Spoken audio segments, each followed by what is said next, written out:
Welcome to the Flaming Neck, your English source for all things on 1860 Munich and Bayern Munich.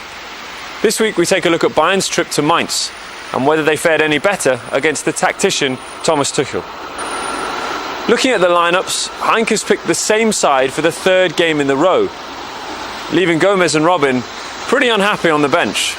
We know that Heinke isn't bothered by that at all though.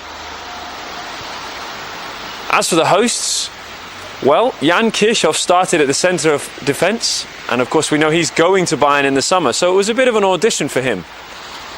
In attack, Sean Parker poses a real threat for the hosts, and maybe, just maybe, he can test Neuer. Looking at the game as a whole, Mainz stood up really well in the first half, and they must be given credit. Thomas Tuchel is a shrewd tactician, and we knew that before the game. Bayern found it quite difficult in the first half, and then in the second, well, they scored 3 quick goals and they killed the game. Tuchel really didn't have a reply, and Mainz found themselves empty-handed come the end of the 90 minutes. So what were the 3 things that stood out? And I say 3 because this week there were 3 again. Firstly, Thomas Müller. Now, he doesn't really strike me, or I'm sure to a lot of other people, as a real footballer. But he's already scored 11 goals this season after the weekend, and as a winger, that's a really impressive tally. But what's the most impressive thing about him is that he's not your standard type of winger. Wingers of old used to just run up and down the line and get the ball into the box to the big striker.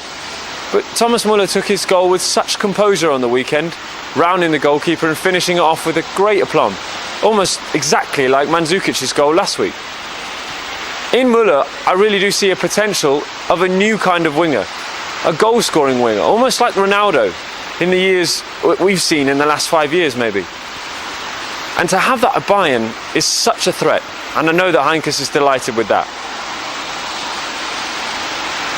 Looking at second point in midfield, I look at Toni Kroos and I always thought he was a defensive midfielder.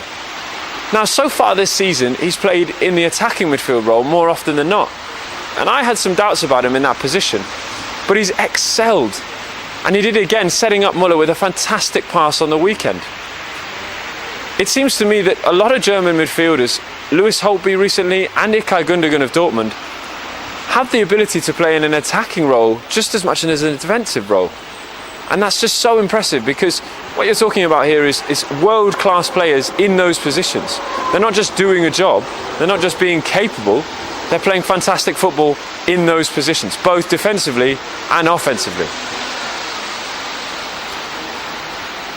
The first 45 minutes made me think whether Bayern was struggling with a motivational problem.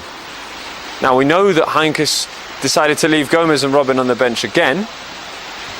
We know that he doesn't really care what they think. He's going to pick the team that he wants anyway. But they almost looked like they knew they'd won the league already. And it was just a matter of when and not if in terms of goals. So it proved in the second half when they got 3 in the space of 10-15 minutes. It was all over. But maybe, just maybe, in future games, if sides are as clinical as Mainz weren't, because as much as they were brave in the first half, Mainz, they didn't have an end product.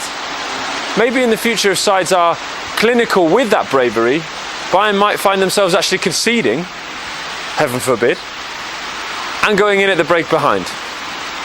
But nevertheless, we'll see. Next weekend sees them at home against Schalke, who are absolutely in a crisis at the moment. There's no doubt about that after they lost to Fürth. But I still think they're going to win Bayern. And Leverkusen, having been beaten by Dortmund this weekend, the gap is now even greater. Bayern are running away with it. And in fact, so many people are just saying that it's already over. Their eyes are elsewhere, and Europe is the focus. We'll find out next time. I'm Jonathan Harding, and this is the Flaming Neck.